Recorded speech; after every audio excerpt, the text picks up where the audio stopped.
Hi everybody, welcome back to my channel. My name is Jackie and today I'm back. First of all, you guys haven't seen me in a long time. Sorry I've been gone so long. That's a topic for a different day. But today I'm back and I figured I would go ahead and film my top 5 books I want to read in 2023 video. Now, normally I post this earlier in the year, but since I've been gone, I am finally sitting down to post it. So here I go.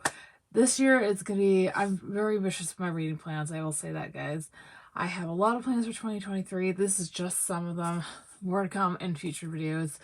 But without me rambling on any further, let's jump right in and get started with the top 5. So the first book on my TBR for 2023 is Nosferatu by Joe Hill.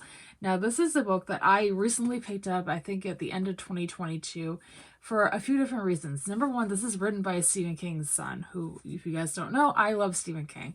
And this is his son's novel. I've heard nothing but fantastic things about this. I literally have no idea what it's actually about. I know it is a horror book. I think there's some supernatural elements involved with it. It also takes place in my hometown, which was a big draw for me. I love small town horror stories. That's a big draw of mine. So again, taking place in my hometown, Stephen King's son, I think this is something I'm going to really enjoy. These two books are both by the same author, and that is two books by Stephen King himself. So first of all, we have It. This is the biggest book, I think, on my TBR. I have been intimidated by this book for years, even before I started reading Stephen King, for a few different reasons. Number one, it's like 1,200 pages long. Number two, I hate clowns. I am definitely afraid of clowns. And obviously this involves a killer clown. I don't think I really need to explain the plot of this book. I think everybody is very familiar with the story. Again, most of the sides intimidated me, not so much the content. But you know what? This is a year where I really want to get some of the biggest books on my TBR off of my TBR, so hopefully this is another one I'm going to really enjoy. The other Stephen King book I have on here is also a gigantic chunk of a book, and that is The Stand.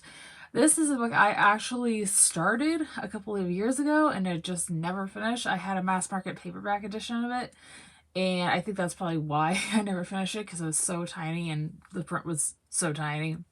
But this is a book that I think might be my new favorite Stephen King book when I read it, because it is dystopian, which is my favorite genre. It's about a pandemic, I believe. I could be wrong. Don't quote me on that. And that's all I know. I love this edition I got at Barnes & Noble too. I mean, look at those edges, guys. So pretty.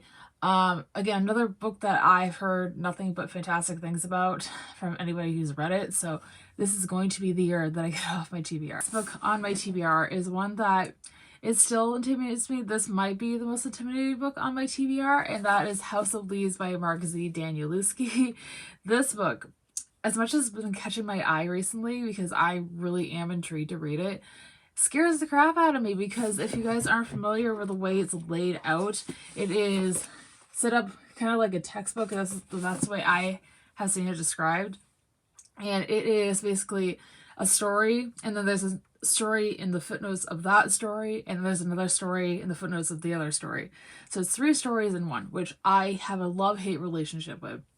All I know is a highly acclaimed horror novel about a house that seemingly is bigger on the inside than the outside, and there's some sort of investigation going on. That's all I know. I think I want to do some sort of either read-a-thon or read along with this book sometime this year. If you guys are interested in doing that, let me know in the comments. I think that'd be really interesting to do. But I think this is going to be the year that I finally sit down and read this one. And the last book on this TBR is House of Sky and Breath by Sarah J. Maas, book 2 in the Crescent City series. This is the sequel to my favorite book of last year. I read House of Earth and Blood, absolutely loved it in 2022, my favorite book of the year, like I said, and this is its sequel. I, again, love the first book, so I need to sit down and continue on before book 3 comes out, hopefully next year. If you guys are not familiar with this series, first of all, highly recommend. It is an adult urban fantasy series about our main character, Bryce, who is on a revenge mission to find the killer of her best friend, who was murdered unexpectedly. Again, it's a revenge plot. She gets teamed up with a fallen angel named Hunt. That's all I'm gonna tell you. And like, as long as these books are, they're very fast paced and I really enjoy them. Sarah J. Maas is my favorite author of all time. I love Throne of Glass and of course Thorns and Roses. Yeah, I love the first book. I cannot wait to dive into the second. That is it for today's video, guys. I hope you guys enjoyed. If you did, be sure to give it a big thumbs up and subscribe if you have not already. Like I said, I'm finally back to filming videos, so hopefully you guys will stick around.